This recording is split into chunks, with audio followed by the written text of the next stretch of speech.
What is up, everybody? Welcome back to the ranch. This episode is going to cover kind of the first difficulty I ran into on the build of my dart here. This episode is going to cover kind of what happens when things don't really go the way they're supposed to. Things don't really always go to plan.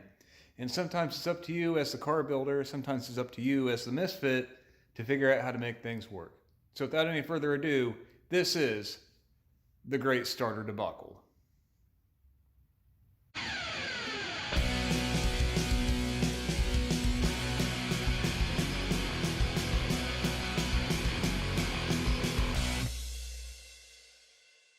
So I posted some pictures of the car and my build onto a Facebook group for like Gen 3 Hemi swapped A-bodies. And this is like months ago when I first started working on the car. And people were liking it, whatever, that's cool. But then just a few weeks ago, somebody commented, "Hey, what are you doing for steering? Are you keeping your stock steering?" "Yeah, I am. Why?" He's like, "Well, what are you doing for a starter?" And I'm like, "Well, according to the Holley instructions, he just used the Hellcat mini starter and it's all supposed to fit." And then he sent me pictures of his mock-up, and it was not fitting. Well, I have my engine mounted up on the K-member, just kind of doing a mock-up, and I figured, well, if this other guy's having problems, maybe I ought to look into this, or there might be something to this. So I went ahead and I pulled the bell housing off the Tremec, bolted it up onto the back of the engine.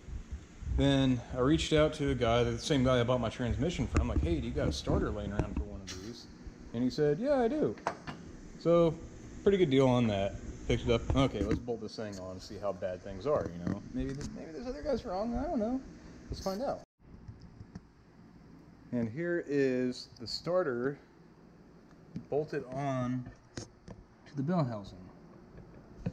That's where it lives. Here's the problem, though. Right there is my steering idler arm. Connects up here onto the K-member. And I've got the center link and the tie rod ends connected to it. Watch what happens when I try to turn the steering wheel.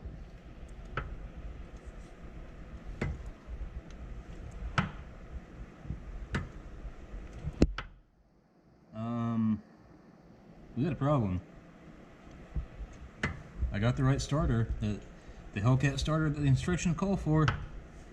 So right there is where it's hitting. My wheel is turned to the left. There's no going straight, there's no turning right. It's just slightly to the left, or more to the left, but any more, and I hit the starter. I think somebody didn't do their homework. I think Holley may have missed something. So we gotta figure something out.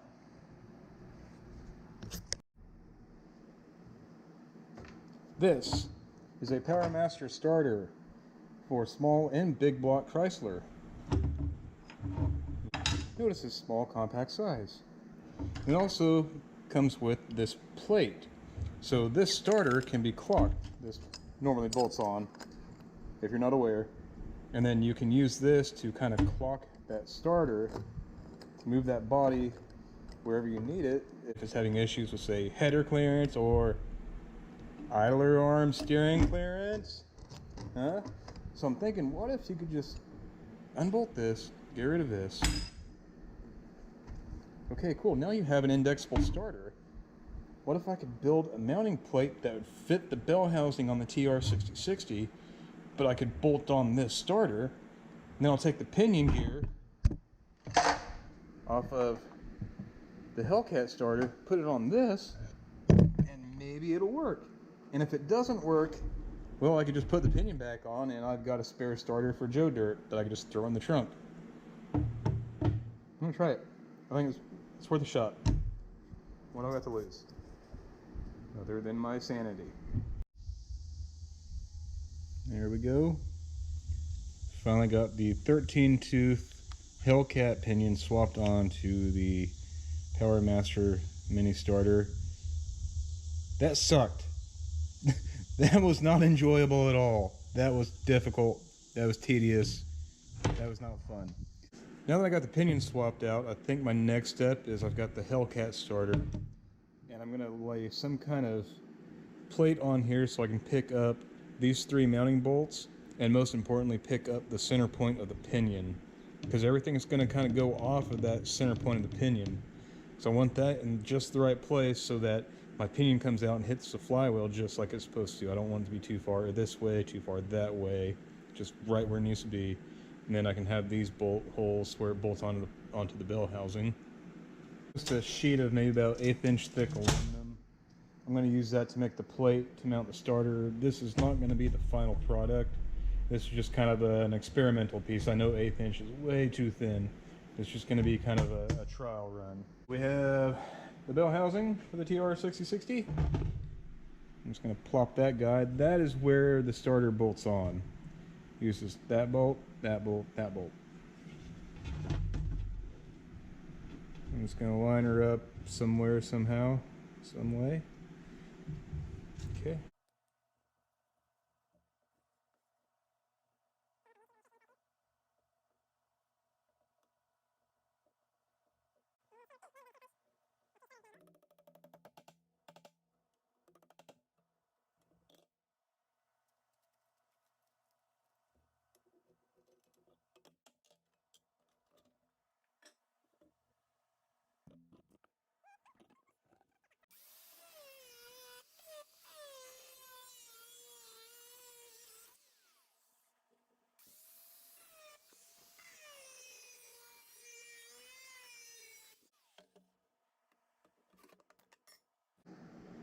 Got my mock-up plate kind of cut out, poke some holes in it that will line up with the holes in the starter. Got a little ball bearing from the old Red Ryder hanging on the wall. Boop.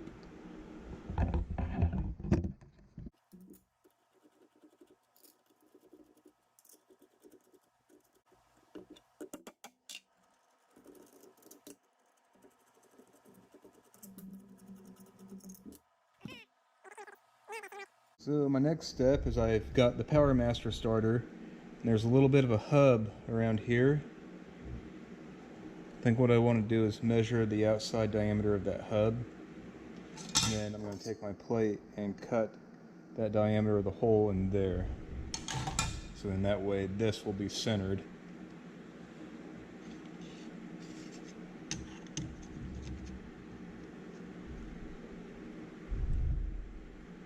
.380. Use them as kind of a compass. Set them on that center mark and use that to scribe a line. So that line should be the same dimension as the hub of this starter. Should. So I'm going to use a hole saw to knock out the bigger part of this, and I might have to come in with a little sandpaper roll to kind of trim it up. The hole is cut. It's not the best fit. It's a little bit loose, but it fits on there. The next thing I'm going to do is I'm going to bolt this. I'm going to bolt the bell housing back onto the engine. I'm going to bolt this onto the bell housing and then slip this over, slip the starter through the hole and see just how things are going to fit together here.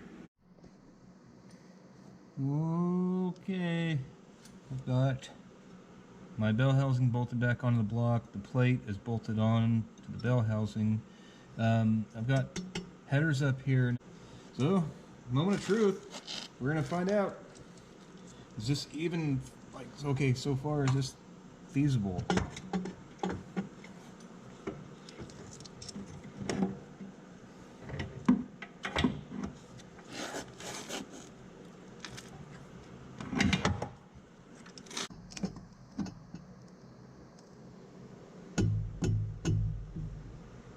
Not looking too good.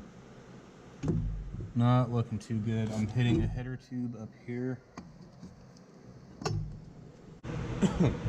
So last night I tried getting the starter in here and it was just too close to hitting the block. It was hitting up in here on this webbing and the casting here. The starter body was just hitting there before I could, like, wait a minute, I'm not doing this right. Like, wait, it's too far in. I need to space it out more. So I got a couple of spacers. They're nuts. Yeah, they're nuts, but they're spacers. Okay, they're spacers. And I'm spacing this plate out a little bit. And I actually found a place where the starter kind of fits in the block all right. Right about there. That's actually, yeah, that kind of works.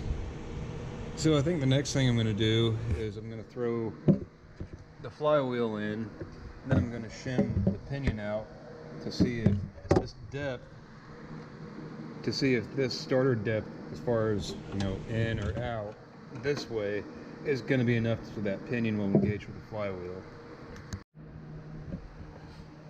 Flywheel is on. That thing needs to get turned bad, man. That thing's fucking toasted. Starter is kind of in that neighborhood where I think I would like it. And I go over here and I look at my starter pinion. It's dark in there. Let's get some light.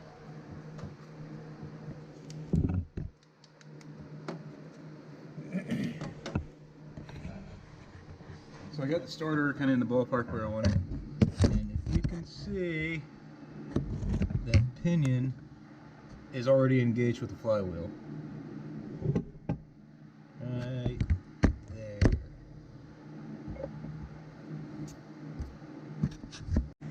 So that's not good. So that means I need to space this thing out probably about 1/4 to 3/8 of an inch.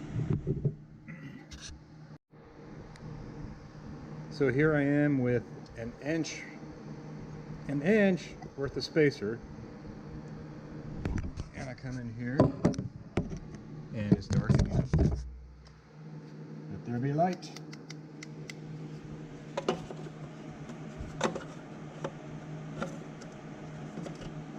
I'm gonna get in there and see, but my pinion is free of the ring gear. It is no longer engaged in the ring gear. The next step is going to be to get some shims and push this Bendix out, and then put the starter back up into position and make sure that that's going to be the right,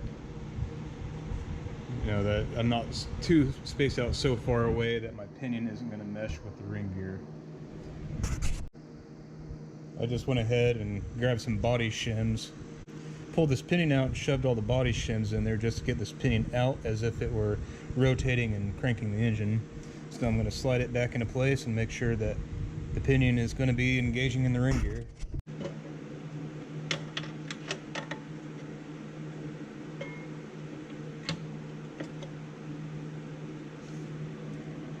Hey! Hey! Hey! That's right there! That's meshing! Alright!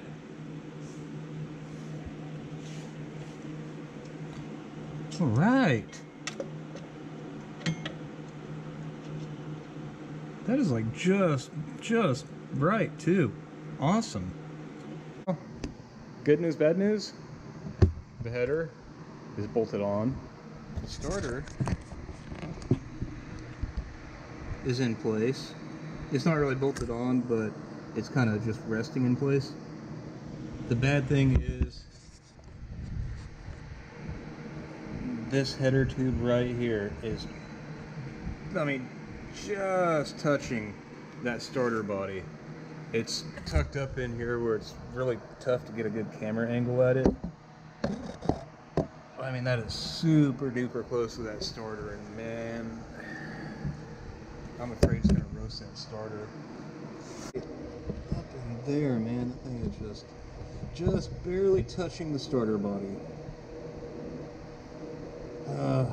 If I just have a little bit of clearance, God, just give me a ½ inch around there and I'd be happy. I just shouldn't have to be going through this.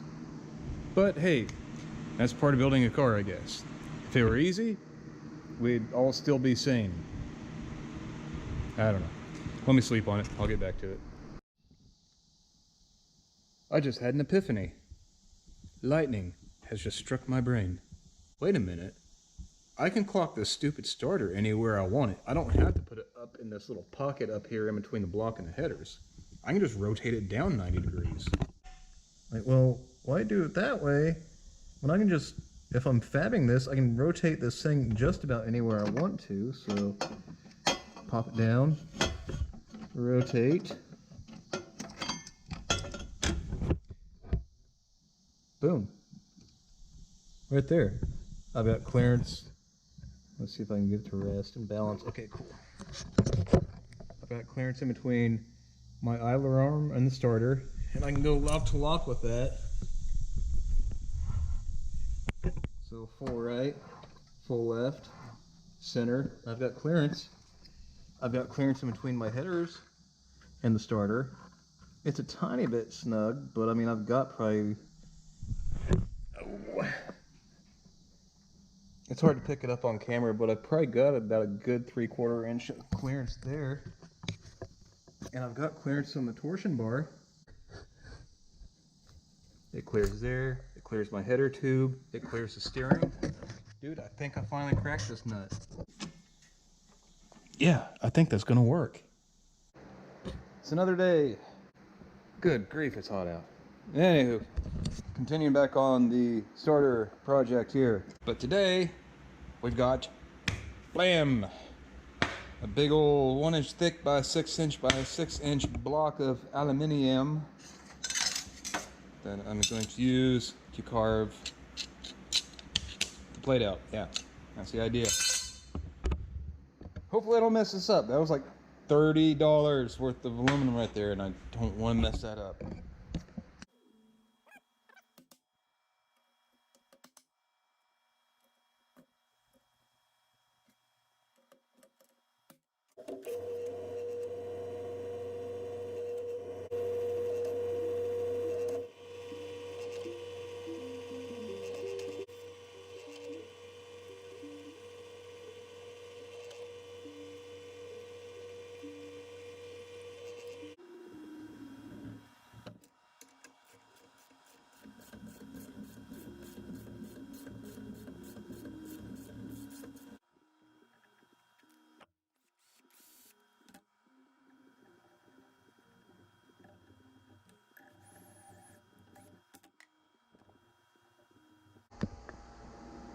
See the ball bearing?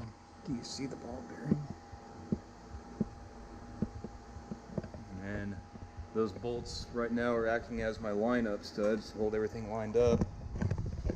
So now all I should have to do is just make a little hammer tap tap tap to make that ball bearing indent to mark my center point.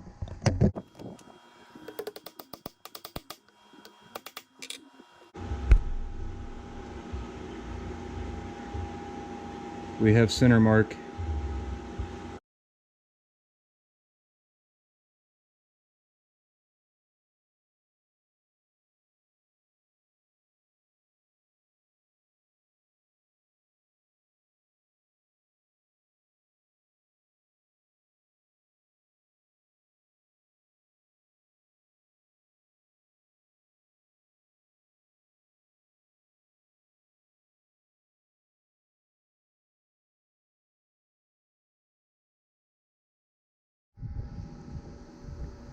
You play stupid games, you win stupid prizes. I'm stupid, I should have saw that coming. Yep. Stuck my finger in the bandsaw blade trying to clear the chips out. I'll live. Let's get my little toilet paper and Gorilla Tape Band-Aid and I'm good to go. Stupid. God, that's so stupid.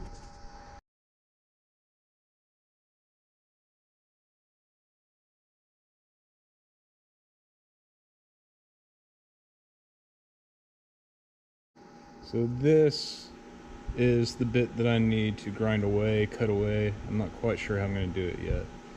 Yeah, everything outlined there needs to go. Because of this flat area right there. I just need to make a little notch in that aluminum block to clear that guy. I hope that shows up on camera. This is going to be an exercise in doing the right thing the wrong way. I think the right way to do this would be to use a mill to come in here and mill this section out. I don't have a mill. I've got a Harbor Freight drill press though. I've got a mill in bit. So I'm wondering if I can get this guy kind of jigged up in there just right and just kind of take little bites at a time. Just make a little bite and then just kind of move it over. Make a little bite, move it over, make a little bite. I don't know, it might work. I'm gonna try it. Now, if there's anybody in my audience who's an actual machinist, a professional, that does this for a living, that knows what they're doing, and you're going to watch this and you're going to cringe, let me just say, I apologize for what's about to happen.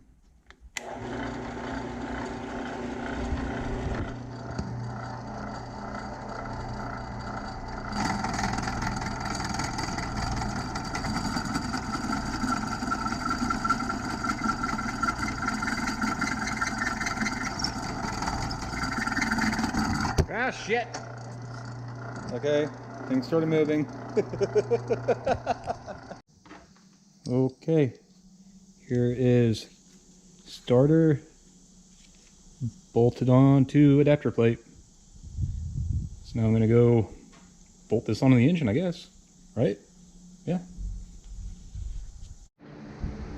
Okay, I have flywheel bolted to crankshaft. I have flywheel housing bolted to engine. I have starter bolted to flywheel housing. I've got jumper cables ran to battery. But yeah, I think I'm ready to try cranking and see what happens. Okay, hope this works.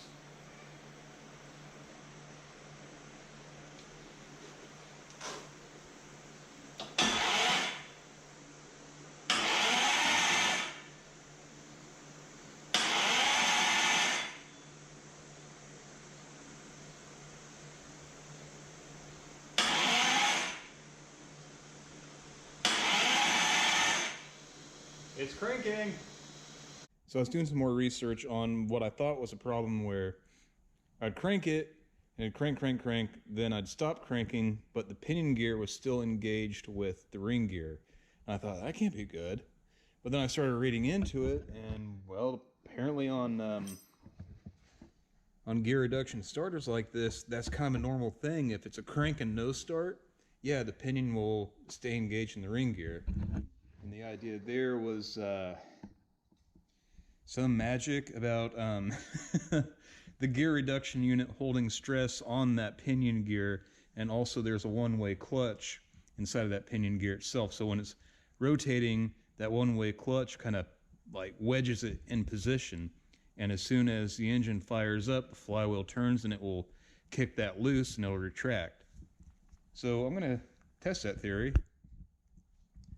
What I'm going to do is I'm going to crank the engine over, then I'm going to take a tool on the front of the crankshaft, turn the engine in normal rotation, and it should free that pinion gear up. So let's find out.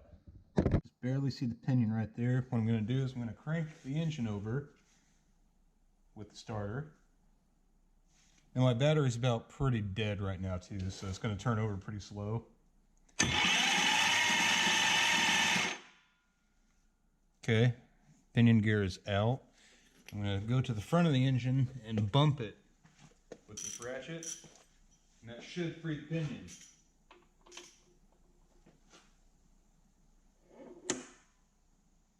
I heard a click.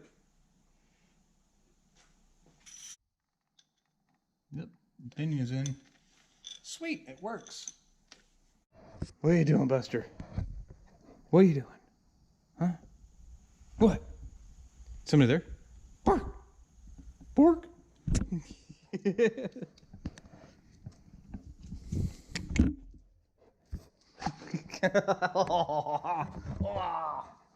Oh. I love you. I love you too.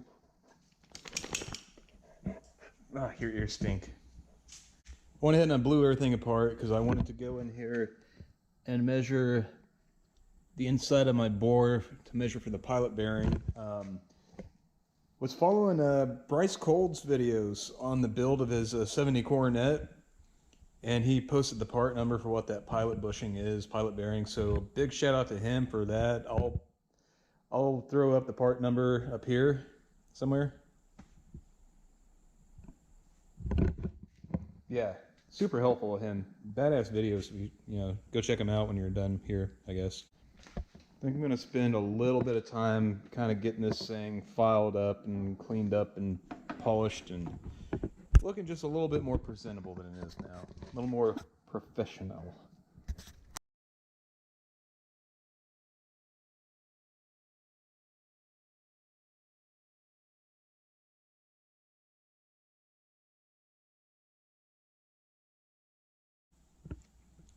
So spent a little time with the file and some sandpaper and some Scotch-Brite and kind of got this thing cleaned up and just a little more presentable, a little more visual appealing. But I think there's one more feature I'm going to add to this before I call this project done. If you come over here and look at the Power Master starter, I've got one bolt, two bolts that go into there and there. But there's also this third hole here, which takes a small screw, a small metric. It's like a M5 by 0.8 that goes in there. And if we look at the original adapter plate for the big block, it can use any one of these three holes to thread in down through that way. So I'd like to add that hole onto this block wherever it's going to land. That way I can have 3 mounting points instead of just the 2. So here's how I found the center point of where this screw hole needs to be. I took one of my extra screws that I picked up at the hardware store and I just cut the top off of it, put it in my drill, took the drill to the bench grinder and just ground a little sharp point. Focus, you. Just ground a little sharp point on the end of that screw, threaded it into the hole, then took my block and I bolted it down on where it's going to sit on the starter until that pointed screw ended up making a small indentation right there. That's where my center holes, that's where my center point is. So I just need to drill that out.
Well, I think it's safe to say that the crisis has been averted. The starter debacle has been undebacled.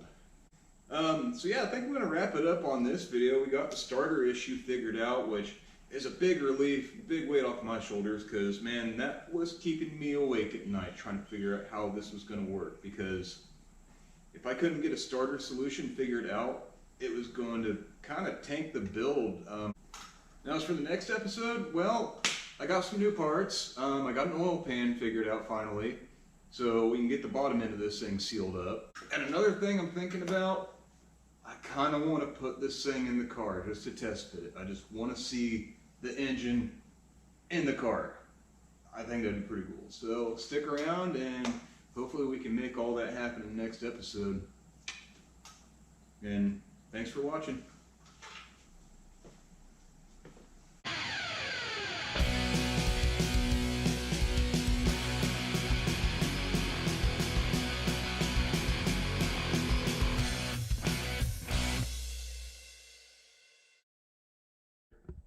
Milled out. This is what happens when you get your This Old Tony videos off of Wish.